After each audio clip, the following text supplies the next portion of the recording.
जंज टुर पई वाजे नाल मैं लुडियां पावा।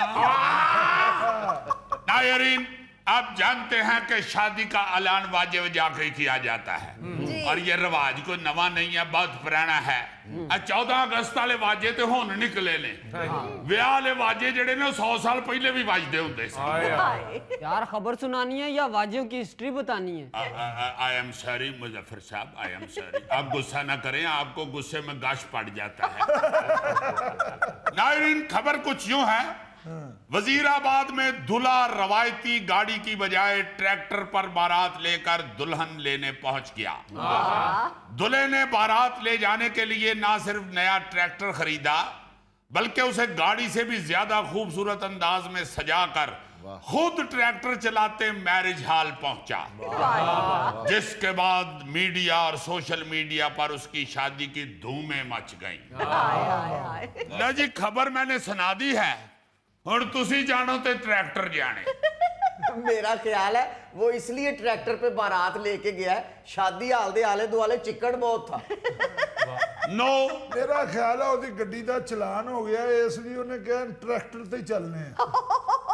नो, मेरा ख्याल है कई बंदियां नूं गड्डी च बैठ के उल्टियां आंदियां ने, वो इसलिए ट्रैक्टर लेके गया। भाई जी, दूल्हे ने ट्रैक्टर पर बारात ले जाने की जो लॉजिक समझाई है जी वो कमाल है। अच्छा जी। उस दूल्हे का नाम है ज़ुहैब हसन। अच्छा और ज़ुहैब हसन ने कहा है जी कि आम तौर पर लोग महंगी गाड़ियों का इंतखाब करते हैं, जी मगर ट्रैक्टर वाला दूल्हा कहता है कि भाई जी, मैं इसलिए ट्रैक्टर पे गया हूं कि ये जो मेरी काश्तकारी है, जो मेरी सकाफत है, जी मैं जरा उसकी नुमाइंदगी कर सकूं। वाह जी वाह। अजीजी, ये ट्रैक्टर पे बारात जाने वाला पहली दफा ही वाकया हुआ होगा? नहीं, पहले भी शायद ऐसा वाकया हुआ हो, मगर मीडिया के ऊपर कवरेज इसे मिली है। अच्छा वैसे तो आप हैरान होंगे सुन के कि 2017 में आयरलैंड में एक दुल्हन ट्रैक्टर पर बैठकर शादी के लिए पहुंच गई थी। अच्छा हाँ जी, उस दुल्हन का नाम था एशलिंग ग्राहम। अच्छा और जेड़ी सी ना बेचारी बच्ची एशलिंग, तो बाजी एशलिंग बेचारी ट्रैक्टर ते अपड़ गई।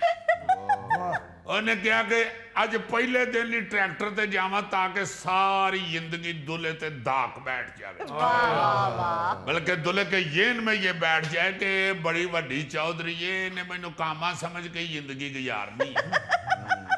हो सकदा बाजी ਐਸ਼ਲੀ ਦੇ ਜ਼ਿਹਨ 'ਚ ਇਹ ਹੋਵੇ ਕਿ ਮੈਨੂੰ ਸਹੁਰਿਆਂ ਦਾ ਘਰ ਪਸੰਦ ਨਾ ਆਇਆ ਤੇ ਮੈਂ ਉੱਥੇ ਟਰੈਕਟਰ ਹੀ ਫੇਰ ਦੇਣਾ। जुल्फी पतंगा साहब, ये गल नहीं सी। उस लड़की ने बताया कि 8 साल की उम्र से ये ख्वाब देख रही थी अच्छा कि अपनी शादी पर वो ट्रैक्टर पर बैठकर ही मैरिज हॉल या चर्च जाएगी, लो जी क्योंकि वो एक किसान फैमिली से है और बचपन से ट्रैक्टर चला रही है, सही इसलिए उसे ट्रैक्टर से इतनी मोहब्बत है कि उसने ये फैसला किया था। बहुत अच्छा, इस शादी की इससे भी ज्यादा दिलचस्प बात यह है जी कि बाजी एशलम जब ट्रैक्टर पे बैठ के तो शादी हाल पहुंची है ना, जी जी तो दूल्हा जो था आगे से वो सवा शेर निकला। दुल्हन अपने वालिद के साथ ट्रैक्टर पर सवार होकर शादी पे पहुंची है जी। तो शोहर जो था ना मार्क, हाँ जी वो अपने दोस्तों के साथ बड़े बड़े ट्रकों पे बारात लेके आया हुआ था।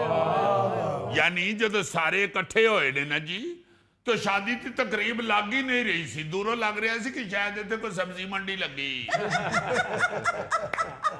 अच्छा, इससे भी एक दिलचस्प बारात सुने अपने पाकिस्तान की। जी 2019 में चनियोट में एक मुगल बरादरी का बच्चा था, तैयब मुगल। अच्छा वो 200 साइकिलों के ऊपर बारात लेके दुल्हन के घर पहुंच गया। है रस्ते च चनियोट वालियां समझिया शायद पेट्रोल के खिलाफ जुलूस निकले, मगर बाद चो पता लगा नहीं भाई जी, और बिच वेखो तो सही, वो एक साइकिल वाले ने सेरे बने जी। और फिर पता चला जी नहीं, बारात जा रही है जनाब, कोई एहतजाज नहीं हो रहा। वाह कई किलोमीटर फासला तय करके दूल्हा और बाराती जो थे ना जी, वो साइकिलों के ऊपर दुल्हन के घर पहुंचे हैं। अच्छा दूल्हे ने पहले ही ऐलान किया हुआ था कि भाई जी जिन्हें आना है ना बारात ते, हाँ वो अपनी साइकिल लेके आए, गड्डी ना लेके आना। वाह बल्कि खबर में ये भी था कि जेड़ा बंदा साइकिल ते नहीं ना आया उन्हें उन्होंने नाल नहीं खड़िया। उन्हें कहा भाई जी तुसी गड्डी ते आए हो ना, तो गड्डियों गड्डी कार निकल जाओ बस।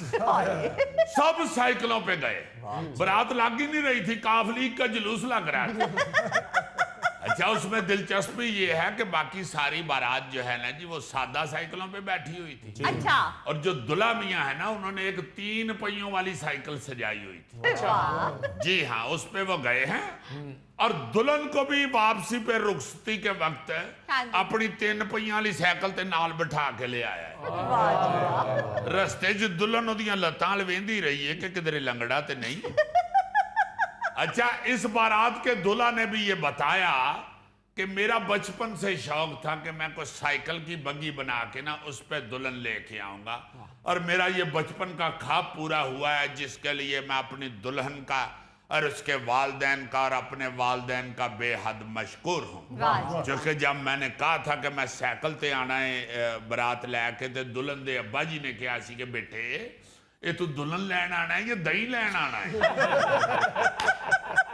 वैसे दुल्हन के बाप का शुक्रिया अदा करना तो बनता था, क्योंकि जब दूल्हे ने ये फैसला किया कि मैं साइकिल पे बारात लेके आऊंगा, हाँ।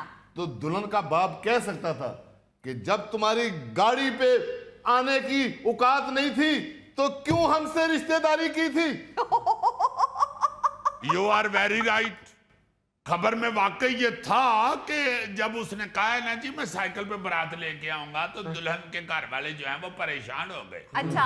फिर चूंकि दुल्हन भी दुल्हे की इस ख्वाहिश को पूरा करना चाहती थी, सही। फिर उसने अपने वालदैन को समझाया कि मुंडा पागल नहीं, उसका शौक है साइकिल पे बारात लेना। फिर उन्होंने तरले मिन्नते करके तो अपने वालदैन को मना लिया। सही। अच्छा, यहाँ तो इस तरह की बारात जो है साइकिलों पे आना, लोग हैरत से मुंह खोल लेते हैं ना जी। हाँ जी। आप हैरान होंगे कि चीन में इसे कोई अजीब नहीं समझा जाता, अच्छा। क्योंकि चीन में साइकिल चलाने को बेइज्जती या गुर्बत नहीं समझा जाता। हाँ जी सर बिल्कुल। वहां तो साइकिल अमीर लोग भी चलाते हैं। क्या बात। वहां पे अक्सर शादियां जो है ना जी वो साइकिलों पे ही जाके करते हैं। हाँ, चाइना की साइकिल मशहूर भी बहुत है। वाकई। जी हाँ, सारे बाराती ना जी चर्च या शादी हाल में साइकिलों पे पहुंच जाते हैं, जी। और दुल्हा दुल्हन भी अब शादी के बाद आराम से अपनी अपनी साइकिल फड़ के ते कार वाह। ਆਪੇ ਹੀ ਉਦਣ ਮੁੜਨਗੇ ਜਿੱਦਣ ਕਿਸੇ ਦੁਲਹਨ ਦਾ ਘੱਗਰਾ ਚੈਨ 'ਚ ਫਸਿਆ। ਬਹੁਤ ਅੱਛੇ ਜ਼ੁਲਫੀ, ਉਹਨਾਂ ਨੂੰ ਮੁਬਾਰਕਬਾਦ ਨਾ ਦੇਈ, ਉਹਨਾਂ ਵਾਸਤੇ ਬਦਦੁਆ ਹੀ ਮੰਗੀ।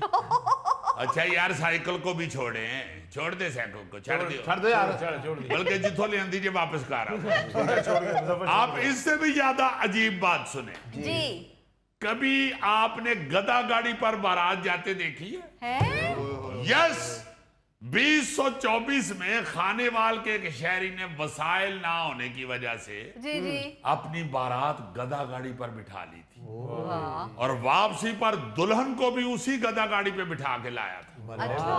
पूरे शहर में इस शादी का वो हासा पड़ा, ऐसा लग रहा था जैसे ये शादी नहीं हो रही बल्कि किसी ड्रामे की शूटिंग हो रही। मगर जब खैर खैरियत से दुल्हन बिटिया खोते रेड़ी तक घर पहुंच गई, तो फिर सारे ने बल्ले बल्ले करनी शुरू कर दी। वाह जी वाह। बड़ा चर्चा हुआ था इस शादी का। अच्छा। एक और दिलचस्प सुने खबर। 2022 में फैसलाबाद के इलाके मामूकांजन में एक बारात ऊंटों और घोड़ों पर सवार होकर दुल्हन लेने घर पहुंच गई। अच्छा। वाह। उस पूरी बारात में कोई गाड़ी नहीं थी,